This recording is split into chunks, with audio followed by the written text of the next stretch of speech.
Assalamualaikum warahmatullahi wabarakatuh. Innal hamdalillah nahmaduhu wa nasta'inuhu wa nastaghfiruhu wa na'udzu billahi min syururi wa anfusina wa min sayyiati a'malina. May yahdihillahu fala mudhillalah wa may yudlilhu fala hadiyalah. Asyhadu an la ilaha illallah wa asyhadu anna Muhammadan abduhu wa rasuluh. Allahumma shalli ala Muhammad wa ala ali Muhammad. Rabbi shrah li sadri wa yassir li amri wahlul 'uqdatam lisani yafqahu qawli. Amma ba'du. Perkenalkan, kami dari kelompok 11 mata kuliah Filsafat Pendidikan Islam dengan tema Hakikat Hukuman dalam Pendidikan Islam. Nama saya Muhammad Azka Zikro dan teman saya Nova Ramadhani. Di sini kami akan berdiskusi tentang hakikat hukuman dalam pendidikan Islam. Baiklah, saudari, mengapa hukuman diperlukan dalam pendidikan Islam?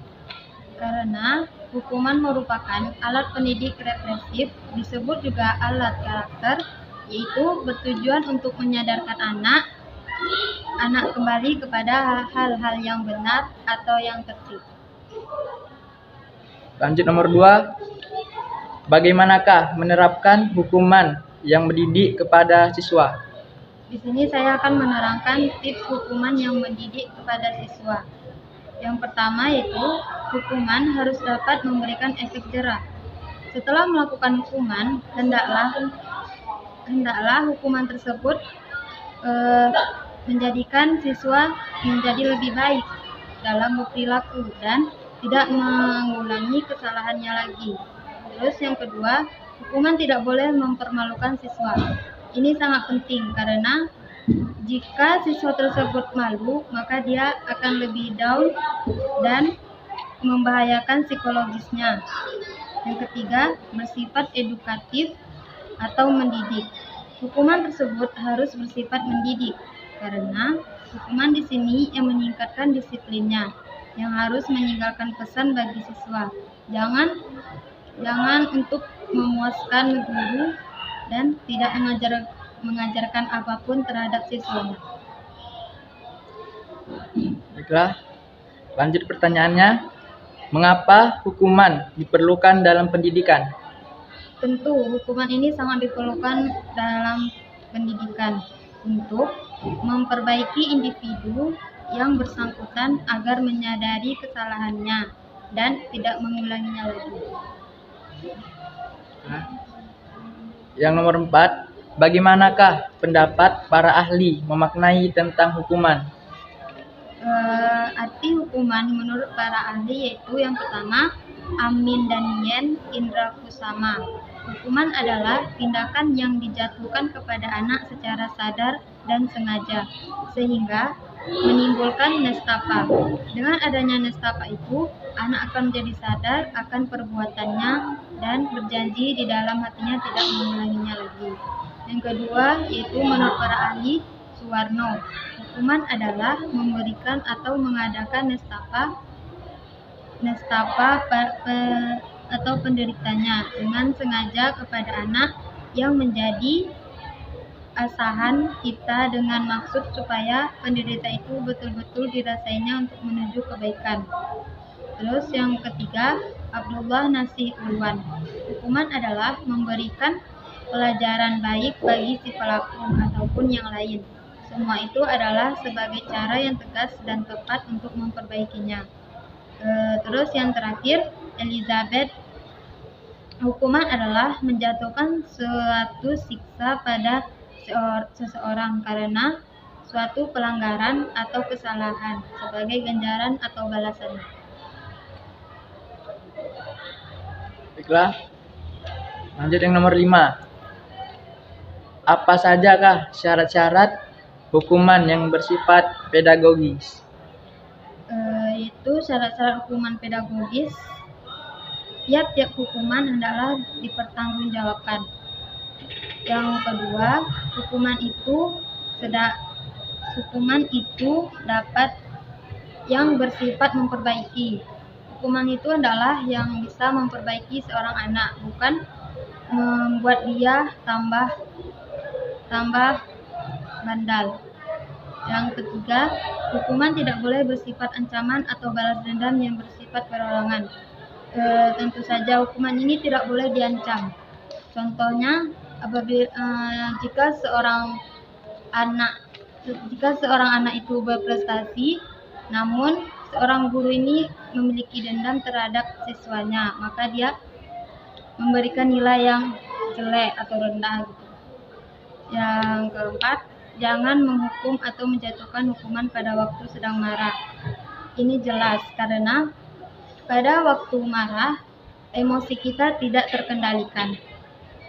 Bisa timbul hal-hal yang tidak diinginkan seperti menghukum terlalu berat. Terus yang kelima, tiap-tiap hukuman harus diberikan dengan sadar. 6. Hukuman hendaknya dapat dirasakan atau direnungkan sebagai kedudukan sehingga tidak akan diulanginya lagi.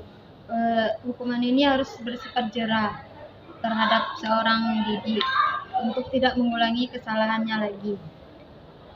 Terus jangan melakukan hukuman fisik, lebih baik menggunakan hukuman psikis. Hukuman fisik dapat menimbulkan cedera terhadap siswa oleh karena itu hukuman fisik tidak dianjurkan dalam pendidikan.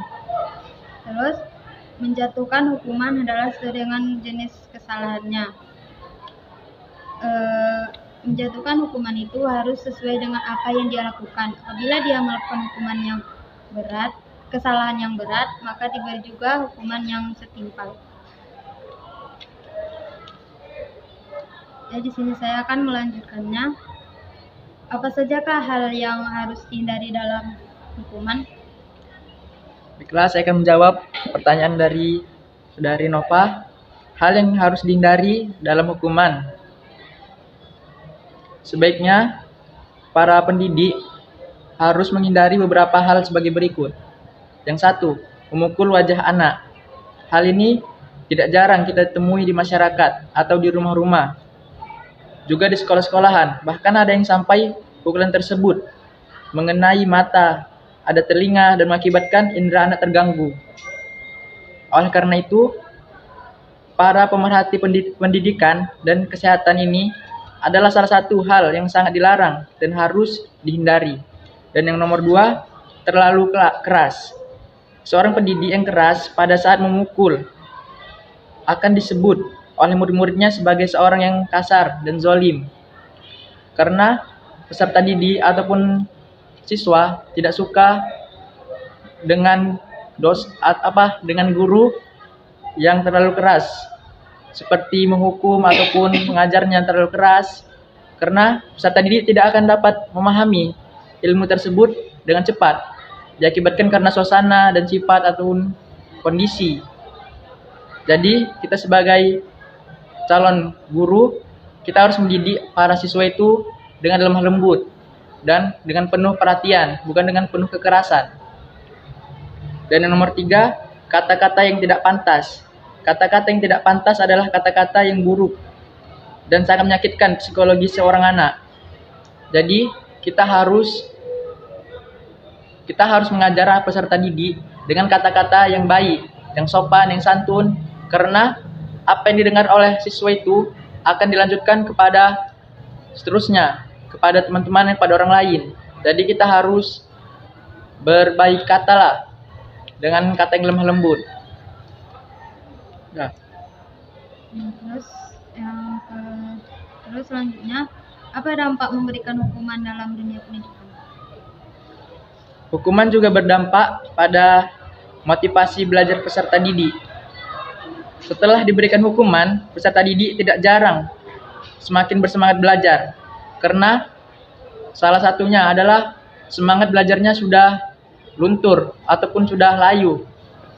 Karena apabila dia sekolah, dia pasti melakukan kesalahan, dan setelah dia melakukan kesalahan itu, dia pasti akan mendapatkan hukuman. Dan setelah mendapatkan hukuman, pasti dia akan kurang semangat belajarnya, baik itu hukuman yang ringan ataupun yang berat.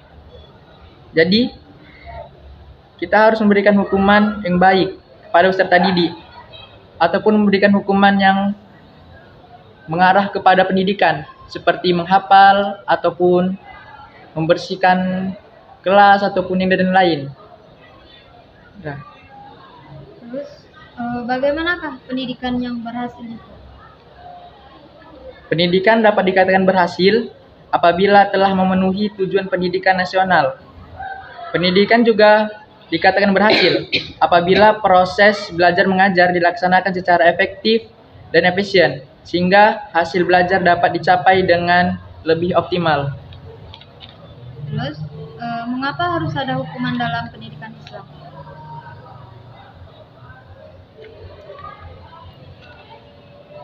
Ulangi tadi. Mengapa harus ada hukuman dalam pendidikan Islam? Untuk hukuman, karena hukuman dapat membuat peserta didik jera dengan apa yang dia lakukan. Dengan hukuman tersebut, peserta didik dapat berpikir akan kesalahannya. Apabila dia melakukan kesalahan sehari ini, mungkin esoknya dia tidak akan mengulanginya lagi karena sudah mendapatkan hukuman dari pendidik ataupun pengajar dalam sekolah tersebut. Oleh karena itu, banyak peserta didik yang mungkin tidak ingin mengulangi lagi tidak ingin mengulangi kesalahan yang yang dilakukan seperti dulu lagi. Bagaimanakah pendidik yang berhasil dalam proses belajar mengajar? Pendidik yang berhasil dalam proses pengajar mengajar adalah pendidik yang selalu memberikan motivasi kepada anak tersebut, dapat memahami yang disampaikan oleh pengajar. Jadi, pengajar yang berhasil itu adalah pengajar yang selalu memberikan motivasi, memberikan arahan, memberikan nasihat, dan memberikan ilmu-ilmu yang baik untuk kedepannya bagi anak tersebut. Sekian dari kami dari kelompok 11 atau kuliah filsafat pendidikan Islam. Akhirul kalam. Wassalamualaikum warahmatullahi wabarakatuh.